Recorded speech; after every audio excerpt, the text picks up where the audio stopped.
ഏറ്റവും ആദരണീയനായ കേരളത്തിൻ്റെ മുഖ്യമന്ത്രി, നിയുക്ത മുഖ്യമന്ത്രി ഇവിടെ എൻ്റെ മാതാവിനെ കാണുവാൻ എൻ്റെ പിതാവിനുള്ള സ്നേഹം കാരണമാണ് അദ്ദേഹം എത്തിയത്. അദ്ദേഹത്തിന് പ്രത്യേകമായ നന്ദി. അദ്ദേഹം പറഞ്ഞ വാക്കുകൾ ഞങ്ങൾക്ക് മറക്കാൻ പറ്റത്തില്ല. ഞങ്ങൾ അതാണ് പറഞ്ഞത് അദ്ദേഹത്തിനോട്. അദ്ദേഹം പറഞ്ഞ വാക്കുകളാണ് എൻ്റെ പിതാവിൻ്റെ കല്ലറയിൽ എഴുതി വച്ചിരിക്കുന്നത്. ഇന്നും അതേ സ്നേഹം ഞങ്ങളുടെ കുടുംബത്തോട് അദ്ദേഹം കാണിക്കുന്നു, അതേ കരുതൽ അദ്ദേഹം കാണിക്കുന്നു. അദ്ദേഹത്തിന് എല്ലാ ആശംസകളും. കേരളത്തെ നയിക്കുവാൻ ഏറ്റവും യോഗ്യനായ വ്യക്തിയാണ്. അതാണ് കോൺഗ്രസ് പാർട്ടിയുടെ തീരുമാനം. അല്പം വൈകിയാലും ശരിയായ തീരുമാനം പാർട്ടി എടുത്തു. പ്രത്യേകമായ നന്ദി ഇന്ന് ഞങ്ങളെ സന്ദർശിച്ചതിൽ. എല്ലാ ആശംസകളും എൻ്റെ മാതാവ് നേർന്നു. എൻ്റെ പിതാവിനെ പോലെ തന്നെ, അതേപോലെ തന്നെ, അതേ കഴിവോടെ, അതേ പ്രാഗൽഭ്യത്തോടെ കേരളത്തെ നയിക്കും എന്ന് പൂർണ്ണമായ വിശ്വാസമുണ്ട്. കേരള ജനതയ്ക്കുണ്ട് എന്നുള്ള കാര്യത്തിൽ യാതൊരു സംശയമില്ല. പ്രത്യേകമായ നന്ദി. ഞാൻ ഒറ്റയ്ക്കല്ലല്ലോ തീരുമാനം എടുക്കുന്നത്. നമുക്കൊരു സംവിധാനമുണ്ട്. ആ സംവിധാനം എല്ലാവരും ചേർന്നിട്ട് ആലോചിച്ച് കാര്യങ്ങളെല്ലാം ചർച്ച ചെയ്യും. ഞാൻ ആരുടെയും കാര്യം പറയാൻ ഒരാളല്ല, ഒറ്റയ്ക്കല്ല തീരുമാനം എടുക്കണം, കൂട്ടായിട്ടാണ് തീരുമാനം എടുക്കുന്നത്. ഞാനിപ്പോൾ ഇവിടെ ഉമ്മൻചാണ്ടി സാറിൻ്റെ കുടുംബത്തിലേക്കാണ് എത്തിയത്. എൻ്റെ ജീവിതത്തിലെ ഏറ്റവും നല്ല സുവർണകാലമായിട്ട് ഞാൻ ഇതുവരെ കണക്കാക്കിയിട്ടുള്ളത് 2006 മുതൽ 2011 വരെ എൻ്റെ നിയമസഭാ കാലമാണ്. ഞാൻ ഏറ്റവും കൂടുതൽ നിയമസഭയിൽ എനിക്ക് കിട്ടിയ അവസരങ്ങൾ കേരളത്തിൽ ഒരു നിയമസഭാ സാമാജികനും കിട്ടാത്ത അവസരങ്ങളാണ്. ഏറ്റവും കൂടുതൽ അടിയന്തര പ്രമേയങ്ങൾ അവതരിപ്പിച്ചു. മന്ത്രിമാർക്കെതിരായിട്ട് അഴിമതി ആരോപണങ്ങൾ ഉന്നയിച്ചത് ഉൾപ്പെടെയുള്ള നിരവധി. അന്ന് പ്രതിപക്ഷ നേതാവ് ശ്രീ ഉമ്മൻചാണ്ടി സാറായിരുന്നു.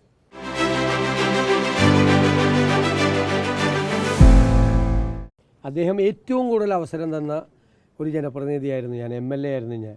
എന്നെ സത്യത്തിൽ എല്ലാ ദിവസവും എന്ന് പറഞ്ഞ പോലെ അത് സതീശൻ അവതരിപ്പിച്ചാൽ മതിയെന്ന് പറഞ്ഞ അത്രയും കോൺഫിഡൻസ് അദ്ദേഹത്തിന് ഉണ്ടായിരുന്നു.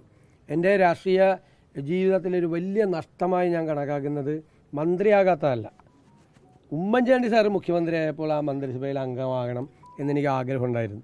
സത്യത്തിൽ അദ്ദേഹത്തിൻ്റെ കൂടെ വർക്ക് ചെയ്യണമെന്ന് ഞാൻ അദ്ദേഹത്തെ എപ്പോഴും നിരീക്ഷിക്കുകയും ചെയ്യുന്ന ആളല്ല. നമ്മൾ ഒരു കാര്യം വിമർശിച്ചാൽ, ഞാൻ വിമർശിച്ചിട്ടുണ്ട് എന്നിവരോട് പറഞ്ഞ് CLP മീറ്റിങ്ങിൽ പറഞ്ഞു വിമർശിച്ചിട്ടുണ്ട്. അപ്പം തന്നെ അദ്ദേഹം വിളിച്ച് സംസാരിച്ച് അത് ശരിയാണെന്ന് തോന്നിയാൽ അപ്പം നടപടിയാണ് എല്ലാ കാര്യങ്ങൾക്കും. ഞാൻ അദ്ദേഹം മുഖ്യമന്ത്രിയായിരുന്നപ്പോൾ ഒരു ഡസൻ കാര്യങ്ങളിലെങ്കിലും പരാതി പറഞ്ഞിട്ടുണ്ട്. ആ ഒരു ഡസൻ കാര്യങ്ങളിലും അദ്ദേഹം ആ പരാതി അഡ്രസ്സ് ചെയ്തിട്ടുണ്ട്.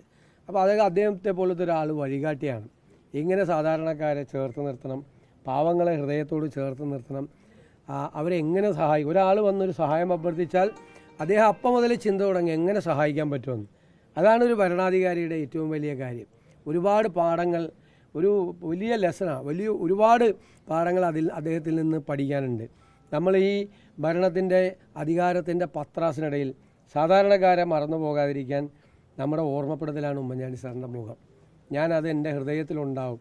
അതാണ് ഞാൻ ഈ വീട്ടിൽ വന്ന് ഇറങ്ങുമ്പോൾ ഞാൻ മനസ്സിൽ അദ്ദേഹത്തിൻ്റെ ചിത്രത്തിന് മുമ്പിൽ പ്രാർത്ഥിച്ചുകൊണ്ട് ഞാനെടുത്ത തീരുമാനം അതാണ്. അധികാരത്തിൻ്റെ പത്രാസൊക്കെ ഒരുപാടുണ്ടാവും, നിങ്ങൾക്കറിയാമല്ലോ, ഇഷ്ടംപോലെ ഉണ്ടാവും. അതിൻ്റെ ഇടയിൽ സാധാരണക്കാരെയും പാവപ്പെട്ടവരെയും മറന്നു പോകരുത്.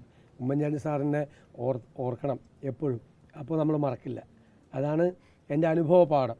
അദ്ദേഹം ഒക്കെ നമ്മുടെ മുമ്പിൽ നമ്മളോടൊപ്പം ജീവനോടൊപ്പം ഇല്ലെങ്കിലും നമ്മുടെ കൂടെയുണ്ട്, നമ്മുടെ വഴികാട്ടിയായി കൂടെ ഉണ്ടാകും എന്ന് തന്നെയാണ് എൻ്റെ ഉറച്ച വിശ്വാസം. ഉറപ്പായിട്ട് പോകും. ഞാൻ അദ്ദേഹം തിരക്കിലാണ്. അല്ല, ഇന്നില്ല. ഞാൻ അദ്ദേഹം തിരക്കിലാണ്. എനിക്ക് ഫോണിൽ കിട്ടിയിട്ടില്ല. ചോദിച്ച് അദ്ദേഹത്തിൻ്റെ സൗകര്യം നോക്കിയിട്ട് അദ്ദേഹത്തിൻ്റെ സമയം നോക്കി അദ്ദേഹത്തിൻ്റെ വസതിയിൽ പോയി കാണും. അല്ല, അത് ദേശീയ നേതൃത്വമാണ് അവരെല്ലാം ബന്ധപ്പെടുന്നത്. ശ്രീ രാഹുൽ ഗാന്ധിയും കോൺഗ്രസ് പ്രസിഡൻറ്റും ശ്രീമതി പ്രിയങ്ക ഗാന്ധി ഉൾപ്പെടെയുള്ളവർ പങ്കെടുക്കും. 18-ാം തീയതി രാവിലെ 10 മണിക്കാണ് സത്യപ്രതിജ്ഞ. അവരെല്ലാം കോൺഗ്രസ് നേതാക്കളെല്ലാം പങ്കെടുക്കും. ബാക്കിയുള്ള മറ്റുള്ള മുഖ്യമന്ത്രിമാരെ കോർഡിനേറ്റ് ചെയ്യുന്നത് AICCയുടെ നേതൃത്വമാണ്. അവരതനുസരിച്ചിട്ട് അറിയിക്കും. എല്ലാവരും എത്തും. അല്ല, അതിൻ്റെയൊക്കെ ഞങ്ങൾ നാളെയാണ് അതിൻ്റെ ഫൈനൽ ഡിസിഷൻ. എല്ലാവരും എത്തുന്നേ ലീഡേഴ്സ് എല്ലാം തിരുവനന്തപുരത്തേക്ക് എത്തുന്നേ ഉള്ളൂ. ശരി, ഞങ്ങൾ ഇരുന്നിട്ട് ചെയ്യും. വേണമെങ്കിൽ ചെയ്യാവുന്നേ ഉള്ളൂ, ബുദ്ധിമുട്ടൊന്നും ഉണ്ടാവില്ല. ആകെ സംസാരിക്കും. പിന്നെ ഇല്ലേ, സംസാരിച്ചുകൊണ്ടിരിക്കുമല്ലോ.